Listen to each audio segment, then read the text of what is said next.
Hello বন্ধুরা, এটা আমাদেরই গল্প নাটকের আজকের পর্বটি ছিল যেমন মিষ্টি আবেগে ভরপুর, ঠিক তেমনি ছিল চরম এক ভয়ঙ্কর ষড়যন্ত্রের আভাস।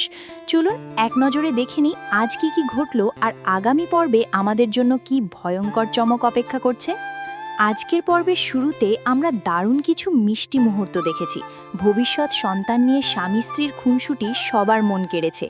এরপরই দেখেছি এক আবেগঘন বাবা মেয়ের দৃশ্য, যেখানে বাবা তার চোখের মণিকে সারপ্রাইজ হিসাবে একটা গাড়ি উপহার দেয়। কিন্তু নাটকের আসল মোড় ঘরে ঈদ শপিং নিয়ে।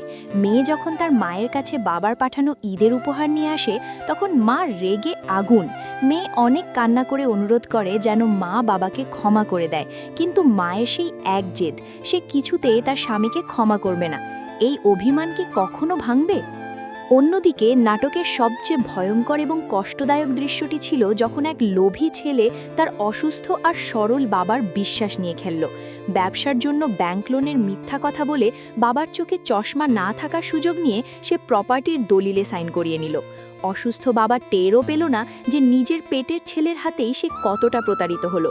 টাকার লোভে মানুষ কতটা নিচে নামতে পারে, এটাই তার প্রমাণ। এবার আসি আগামী পর্বের চমকে। আগামী পর্বটি হতে চলেছে চরম উত্তেজনার। প্রোমোতে আমরা স্পষ্ট দেখেছি প্রতারণা করে সই নেওয়া সেই কাগজ দিয়ে বাড়িটা বিক্রি করে দেওয়া হয়েছে। অসুস্থ বাবা যখন জানতে পারবে যে তার নিজের বাড়িটা আর তার নেই, তখন তার মাথায় যেন আকাশ ভেঙে পড়বে। নিজের ছেলের এমন বেইমানি সে কিভাবে মেনে নেবে? পুরো পরিবার কি এবার রাস্তায় এসে দাঁড়াবে? অন্যদিকে সম্পর্কের টানাপোড়েনে আমরা একটি জুটির ব্রেকআপ হতেও দেখতে পাচ্ছি। সব মিলিয়ে আগামী পর্বটি হতে চলেছে চোখের জলে ভাসার মতো একটি পর্ব। আপনাদের কি মনে হয়, ওই লোভী ছেলেটির কি কোনো শাস্তি হবে? কমেন্ট করে জানান আপনাদের মতামত। আর হ্যাঁ, রিভিউটি ভালো লাগলে লাইক ও সাবস্ক্রাইব করে পাশেই থাকুন। দেখা হবে পরের ভিডিওতে।